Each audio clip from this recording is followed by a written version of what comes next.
Hello and welcome to On the Wrist. Today we answer the question, is this watch worth it? This is the Pagani Design PD1767, which is a clear Panerai Homage watch. This is the first watch I've added to my personal collection in a while. This is a full review that covers the technical details and the design features of this watch. So without further ado, let's get right into it, and at the end we'll answer the question, is it worth it? Before we get started, I do want to clarify that this is my personal watch. I saw an Instagram ad for it and was very curious, so because the price is only approximately $115 depending on where you get it, I figured it was worth checking out. Pagani Design specializes in making very cheap homage watches of popular luxury watches. Homage means essentially something that looks very similar to. It's not a replica because it is unique and different, but plays off the major design elements of that model. But let's get back to this watch in particular. Alright, starting off with the design details of the watch. This is of course a Panerai Submersible Homage. So this has some of the same elements, meaning kind of the cushion case style with this really big bezel. Even the way that the indices are match quite nicely. It does have that kind of porthole view, which is what a submersible is supposed to look like. What I really like about this from the unique Pagani design element is that it does include a power reserve indicator there on the right. Really like that. And I also like how the dial itself has this kind of pattern texture to it you can see there in the light. A nice little texture goes a long way on this dial. The small second subs dial on the left, I'm a huge fan of these, and I think it looks quite well with that sort of sword style hand Pagani Design has chosen to use. Case isn't too thick, there is a logo on the crown. Nice drilled lugs there as well, easy to change out straps, and the movement has some really nice finishing for a watch of this price point. You can see the custom rotor, different color balance wheel, you can see some of the jewels, see how there's some nice varying patterns across the different elements, a couple different color screws. Overall, a really nice looking design for the price point. And if we take a look at the strap is a nylon strap. I actually really don't like this strap. I think it's not comfortable. It looks one of the cheapest elements of the watch. It can easily be swapped out though. There are drilled lugs, which I like, but this strap I don't spend any time on. I've actually already switched it over. The buckle, however, does have a nice Pagani Design logo. That's all for the design elements. Let's talk technical specs. I'll pull up the technical specs on the left. So the case diameter is 41 millimeters. The thickness is 14.5 millimeters thick.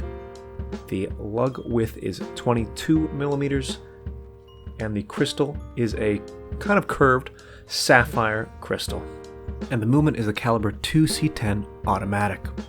There is pretty solid lume on the hands, indices, and some around the bezel. Let's get a couple shots on the wrist. And here we have it on my 7.5-inch wrist. So I think the 41mm case size, perfect size. I really like the presence. The strap isn't particularly comfortable, but you do see there you have a lot of adjustment points for larger or smaller wrists. I love how this sits on the wrist.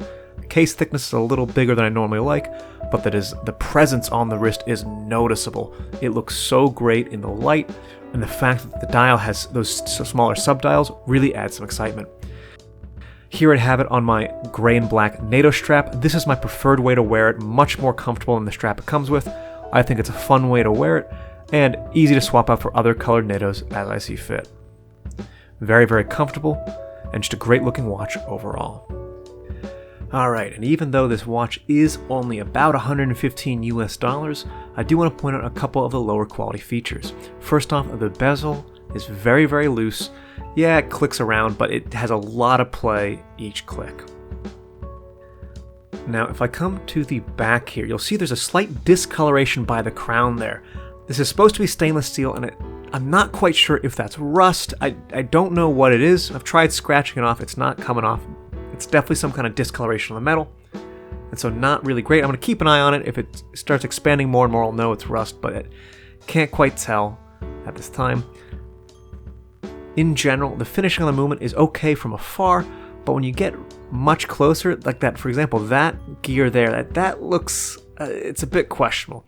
Again, this is a $115 watch, but I want to highlight for you some of the issues.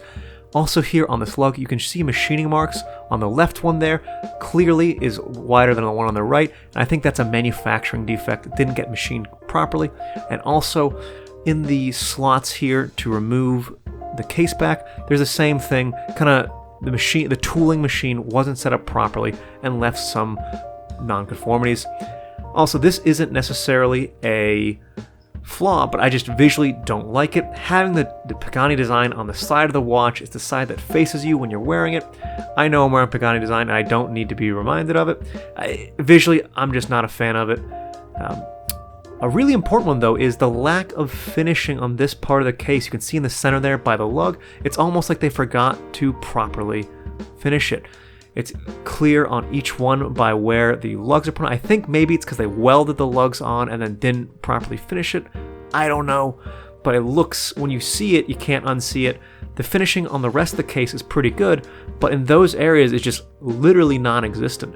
Very strange, doesn't match anywhere else. Definitely a couple quality issues around this watch.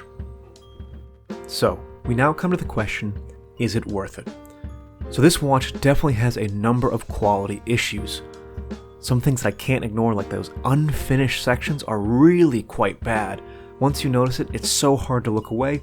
Some of the other minor ones I can overlook, like the wobble and the bezel, the machining issues on the back.